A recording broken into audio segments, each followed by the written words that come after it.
ഇതിപ്പം ഞാൻ പ്രതീക്ഷിച്ചതെന്താ, ഇതിൻ്റെ ഔട്ട് കിട്ടിയതെന്താ എന്ന് നിങ്ങൾ തന്നെ കണ്ടിട്ട് അഭിപ്രായം പറയും കേട്ടോ. ഞാൻ ഒരു ഷൂട്ടിന് വേണ്ടിയിട്ട് മേക്കപ്പ് ചെയ്യാൻ വന്നിരിക്കുകയാണ്. ബ്ലഷിംഗ് ടോണിലാണ്. വീണ ചേച്ചിയാണ്. ഒബ്വിയസ്ലി അറിയാലോ, എൻ്റെ ഫേവറേറ്റ് മേക്കപ്പ് ആർട്ടിസ്റ്റ് എപ്പോഴും ആദ്യം നിൽക്കുന്നത് ചേച്ചിയാണ്.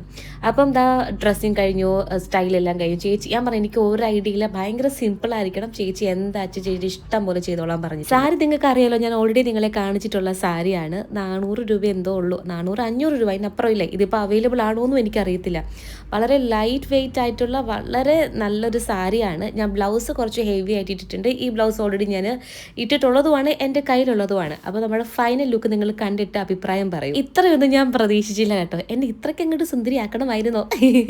എനിക്ക് വളരെ ഇഷ്ടപ്പെട്ടു എന്നെ തന്നെ കേട്ടോ. സാരിയും ബ്ലൗസും മാച്ചായി പോയിട്ടുണ്ട് കേട്ടോ. എനിക്കത് ഇഷ്ടപ്പെട്ടു. എനിക്ക് ഇങ്ങനത്തെയൊക്കെ പെയർ ചെയ്യാൻ ഭയങ്കര ഇഷ്ടമാണ്. എപ്പോഴും സിമ്പിൾ സാരീസ് ഹെവി വർക്കായിട്ടുള്ള ബ്ലൗസിൻ്റെ കൂടെ ഇടും ഭയങ്കര ഭംഗിയായിരിക്കും കേട്ടോ.